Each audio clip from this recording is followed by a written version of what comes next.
News देंगे। Don't waste the message. Good news to you. मैं हूं national pastor chaplain Ashu, spirit embassy the good news church Bharat से। और आइए आज हम देखते हैं कि परमेश्वर उनके गुड न्यूज रेवलेशन के द्वारा हमें क्या रोशनी दे रहे हैं। Praise the Lord. सो आज का हमारा विषय है कि क्लास आरंभ हो चुकी है। पहला पतरस दूसरा अध्याय उसके दूसरे वचन में लिखा है, नए जन्मे हुए बच्चों की नाई निर्मल आत्मिक दूध की लालसा करो, ताकि उसके द्वारा उद्धार पाने के लिए बढ़ते जाओ। Praise the Lord, praise the Lord. So यहाँ पे प्रॉफिट यूबर एंजल जी समझाते हैं कि अपने स्कूल के दिनों को याद करें।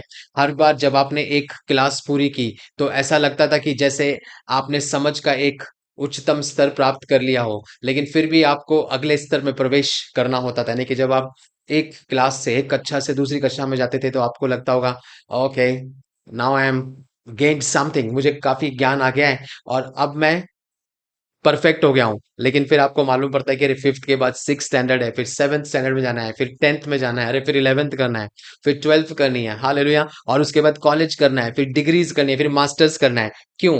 क्योंकि आपको मालूम है कि हमें एक लेवल से दूसरे लेवल में बढ़ते जाना है। सो यहाँ पे प्रोफेट जी समझाते हैं कि बहुत से मसीही विश्वासियों की समस्या यही है कि जब वे एक निश्चित स्तर के ज्ञान में पहुंच जाते हैं तो वो परमेश्वर में और अधिक बढ़ने के लिए आवश्यक समय देने से इनकार कर देते हैं। Praise the Lord. यानी कि काफ़ी मसीह व्यक्ति ऐसे होते हैं, काफ़ी मसीह भाई-बहन ऐसे होते हैं कि जब वो एक लेवल ऑफ अंडरस्टैंडिंग गेन करते हैं, जब वो एक लेवल परमेश्वर के रेवलेशन के एक लेवल में पहुँच जाते हैं और फिर वो आगे अपनी लाइफ वचनों की गहराई में और जाते नहीं। उन्हें लगता है कि यहाँ पे हम पहुँच गए हैं और अब हमें सब कुछ मालूम पड़ गया है, और वो एक फ़ॉल्स सेंस ऑफ मैच्योरिटी में फँस जाते हैं। यानी कि उनको ऐसा लगने लगता है कि अब तो मुझे सब कुछ आता है, और ये एक जो मैच्योरिटी वो समझते हैं कि अब हम मैच्योर हो गए हैं, ये फ़ॉल्स मैच्योरिटी है, फ़ॉल्स सेंस ऑफ मैच्योरिटी होती है।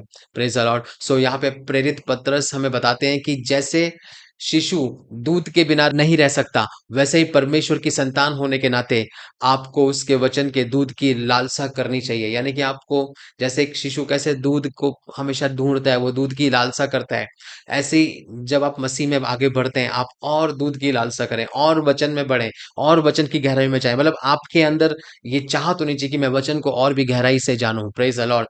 जब मैं मसीह में आया, तो जब मैं नया-नया था यीशु मसीह में, जब मैं 2005 में मैंने यीशु मसीह में बपतिस्मा लिया, और यीशु मसीह में जब मैं आया, जब मैंने देखा कि मेरे अंदर परमेश्वर ने वचन की लालसा डाली। मतलब मैं हर दिन वचन सुनता था, हर दिन हमारे पास्टर जी चर्च में प्रीच करते थे, उसको मैं सुनता था, उसको मैं लिखता था, फिर पूरे हफ्ते में उसको स्टडी करता था। और हर दिन शाम को, रात को करीब 9-10 बजे मेरा टाइम फिक्स था। खाना खाने के बाद मैं रोज आधा से 1 घंटा कुछ ना कुछ वचन पढ़ता था, सुनता था, समझता था। और ये मैंने कम से कम उस वक्त 5 से 10 सालों तक किया। Praise the Lord. तो उस चीज से मैं बहुत जल्दी आगे बढ़ा। सो हमें क्या करना है? नवजात शिशुओं के जैसे दूध की लालसा करनी है।